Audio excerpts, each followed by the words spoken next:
our Swiss competition at Vancouver. That's going to be Tornadus and Glamora up against Tornadus and Glamora. Neither one of these competitors wants to be playing catch up against the other. Each team more identical than the last, and we really do see the awkwardness of this matchup now, where both the Glamora probably more excited about this matchup than the Tornadus here, who are perhaps going to do one of those fire off a support move, instantly get knocked out sort of deals. Yep, this is a great opportunity to get Tailwind up for both players. Jesse's Tailwind will go up first. Tornadus acting first before Ian's Tornadus can set up its own Tailwind. Again, no taunt available for either of these as well, so that means that the Tailwind will always go up. Ian is able to have the Glamora overflowing with space power first, boost the special attack, and now fire off a Meteor Beam. Targets down Jesse's Glamora. That's big damage into Glamora. Picks up the one-hit KO, puts a little mustard on it, and gets that Pokemon off the field. Yeah, I think he's really going to relish that advantage there. I think that's a little bit wiser of a knocking out the opposing Tornadus, right? We've talked about this so many times. But he gets the Tailwind up and, like, then what, right? Yeah. Where leaving on the field isn't such a big deal. Going to struggle to deal too much damage to the other side, and I think maybe a more meaningful early advantage for Ian than he would otherwise have gotten.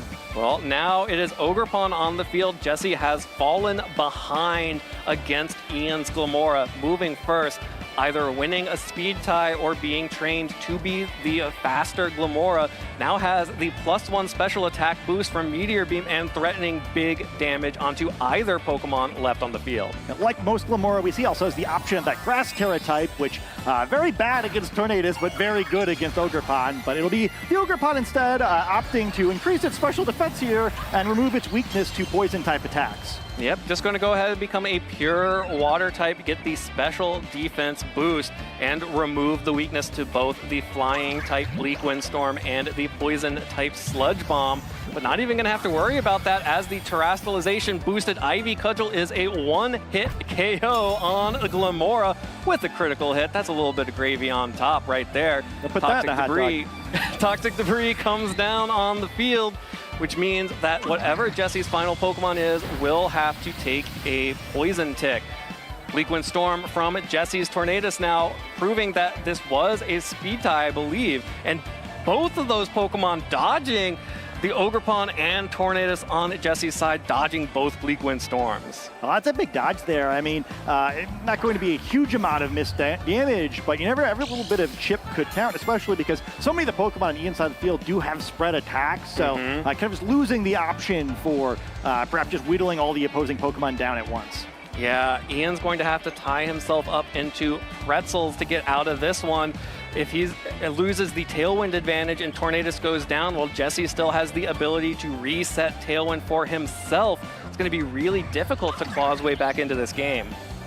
Yeah, I mean, this remains such an awkward matchup as well, where neither side really having any defensive option. We're seeing a knockout every turn, and actually the Ogerpon's still looking okay here, right? Most of the Pokemon on Ian's side of the field are special attackers, so perhaps this Water-type Ogerpon could be pretty good throughout this set. Well, there is the Icy Wind connecting onto both the Tornadus and Ogerpon on Jesse's side, giving Ian the speed advantage. Another Bleak Windstorm, going to miss the Tornadus again. Just can't quite connect with the opposing Tornadus. Another speed drop on Ogerpon, however, means that it is at -2 speed, which means it will be back at neutral under Tailwind conditions. Ogerpon fires off another Ivy Cudgel, as Tornadus on the Ian side does survive a Bleak Windstorm, but that Ivy Cudgel will pick up the KO on Fluttermane, which means this final Pokemon on Ian's side is going to have to deal big damage real fast. And you know what? Urshifu is a good call for that. Yeah, famously one of the most damaging Pokemon in this format, and it's going to have to do a lot here. Ian a little bit behind with his Tornadus, just not be able to hit anything. Jesse's Tornadus a little bit better so far in this match. You might say it has that hot dog in him. He's got that hot dog in him, as Ian is trying to make something happen here, protect the Tornadus, and just go on the offensive with Urshifu. Needs to start dealing some big damage and try to protect his Pokemon at the same time. Otherwise, Jesse will just be able to start rolling over on Ian here with the third remaining Pokemon that is still yet to be revealed. Yeah, well, I think with the Terastallization not yet used on Ian's side of the field, pretty clear what he's going to need to do. It's just punch things as hard as he can and hope eventually that Urshifu is the last bear standing. Absolutely. Urshifu is going to try and Terastallize here, becomes a pure dark typing, boosts the power of Sucker Punch and Wicked Blow. And it's about to try and head to Coney Island here and pick up as many KOs as possible. Tornadus protects itself. Urshifu, the fastest thing on the field thanks to those speed drops, connects on the Ogerpon, picks up the KO with the Terastallization and the critical hit from Wicked Blow. Jesse going to fire back now with the ability to deal damage to the Urshifu with Bleak Wind Storm. If it can connect, obviously does not hit through the Protect, and then the Bleak Wind Storm will be able to deal damage to Urshifu. That is at least a 2-hit KO, probably a 3-hit KO after the Terastallization, and Ian has been able to preserve his own Tornadus, which means that he will be able to match Tailwind again, but that is a Flutter Mane in the back for Jesse. Great sequencing for Jesse there. It's going to be Poison here, but I don't know if it's going to make too big of a difference. Both sides wisely keeping their Tornadus on the field here, enabling them to get one last Tailwind up, but with Flutter Mane having the type advantage against that opposing Urshifu, Jesse's looking pretty good to close out this one. Yeah, the Flutter Mane looks like by preserving that final Pokemon will be able to take out both the Tornadus and the Urshifu. We'll have to wait a couple of turns because it only has Moonblast, Taunt, and Icy Wind, which means that the Flutter Mane does not have access to Dazzling Gleam, would be reliant on Moonblast into the Urshifu to pick up this KO. Yeah, things can still go wrong here. Certainly the Urshifu with the option, whenever it bothers to try to attack here, could go for a Sucker Punch, but might need some luck with maybe dodges on the Tornadus, maybe detects, try and sneakily get in a position to whittle down these Pokemon a little bit more. All right, well, Ian is opting for a passive play here. Double protects the Tornadus and the Urshifu. Gets another turn of Poison Tick damage on the Flutter Mane. That is a bad hot dog, as the poison damage will deal a little bit of damage as the Moonblast into the Protect, and then these Bleak Wind Storms into both Protects. Another side opting for the Tailwind there, I guess. In Jesse's case, feeling like he doesn't need it, right? We could have picked up the knockout potentially otherwise, but yeah, that poison is going to tick down, and hey, you know, maybe at least get to the point where like a critical hit Sucker Punch could be enough, at least have a win con. Absolutely. And every little bit of damage will count here. And again, it really comes down to how this Flutter Mane is trained as well, because Urshifu, with the Terastallization, the Flutter Mane does not have the ability to Terastallize into the Fairy typing to protect itself from the Sucker Punch. You know, this is still going to be big damage coming out from Urshifu. Yeah, I think a tricky move on both sides too. Like, do you bother with the Tailwind? Do you expect your opponent's going to bother with the Tailwind? This is definitely back to being very close here, where one mistake could flip this. And with how volatile this matchup is, I think it's very important to see who wins turn one. Let's see how much the Sucker Punch does. Sucker Punch is connecting onto the Flutter Mane. Not enough to pick up the KO. Flutter Mane will hold on and fire back the Moonblast to pick up the KO with onto Urshifu. No Tailwind on the field, which means that it's going to come down to these Bleak Wind Storms from Tornadus on both ends. Ian's will move first, picks up the KO on the Flutter Mane, does not pick up the KO onto Jesse's Tornadus, but is going to fall to an opposing Bleak Wind Storm if Tornadus can land it, and it does. Jesse hitting every single one of them, picking up the KO on Ian and advancing 1-0 heading into for the rest of this round. Yeah, perhaps the world's purest Tailwind mirror, where the match was determined almost entirely by which Tornadus was more accurate than the other. Well, and Jesse's being the more accurate Tornadus was able to go up 1-0 in this set. Again, we did see basically just a couple of changes here. Jesse brought the Ogerpon versus Ian bringing the Urshifu. Really came down to, you know, the damage not quite being there from the Urshifu, even after Terastallization on the Flutter Mane. But it was an extremely pure matchup here. Again, this turn one, where Ian's Glimmora was able to outspeed and pick up the one-hit KO on Jesse's, meant that Jesse was kind of on the back foot there, but this Ogerpon just went crazy. Picks up the KO in return on Glimmora, the special defense boost, protecting itself from the Bleak Wind Storms, and then being able to deal big damage back to the Flutter Mane as well. Yeah, I feel pretty good about that picked up if I'm Jesse after that first turn, where there's definitely some advantage to getting Ogerpon in entirely for free, where you really can't be switching it in and just assuming you're going to dodge those Bleakwind Storms. But I think that anytime you're giving up a Pokemon for free while trading Tailwinds in turn 1 and you still win, you've got to like your odds in the rest of the set.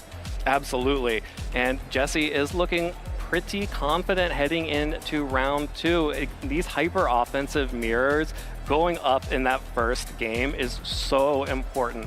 It comes down, especially in these best of 3 sets, you really need to figure out how your opponent is going to play in order to get tiny advantages. And being up 1-0 means that Jesse can play a different style than previously. It can be more aggressive, or can just sort of mix things up, maybe be a little bit more defensive, bring some other Pokemon here. We didn't see the Chien-Pao or the Landorus at all, neither of which probably make a whole lot of sense here, but still could be really interesting to see if there are any shakeups from Jesse, whereas Ian really needs to start, like the pressure is on for every single turn for Ian now. Yeah, I mean, and again, like I think he might pull that one out if he hits the attacks. I think it's also just a weird one where you can only imagine, like, all right, you know, I'm a game away from being undefeated. I just need to close out this set, and my opponent's wearing a hot dog costume. I feel like just like focusing up in between games, it's a skill itself. Yeah, it's a nightmare I'm sure many players have had sitting across from the... I'm sure all players have had specifically this nightmare.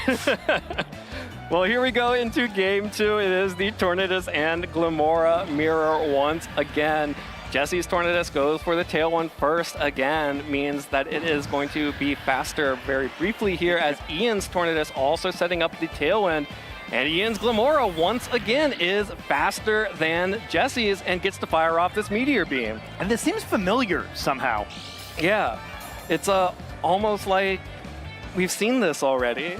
Oh, I didn't see that though. That's a big dodge. Miss. Glimmora on Jesse's side, able to avoid the Meteor Beam coming out from Ian's Glimmora, and instead get the special attack boost and fire back a Meteor Beam of its own, fully charged with the power of a classic topping for everyone's hot dogs. Picks up the one-hit KO in return after that dodge. Yeah, I don't know what Ian's feeding his Pokemon, but they just aren't able to land their attacks throughout this set. It's been a tough one for him here. Yeah, don't fill up on carbs if you are Ian's team. Make sure that they go down easy. But does have the Urshifu and Fluttermane in the back, and Jesse stuck with the Glimmora and Tornadus out on the field.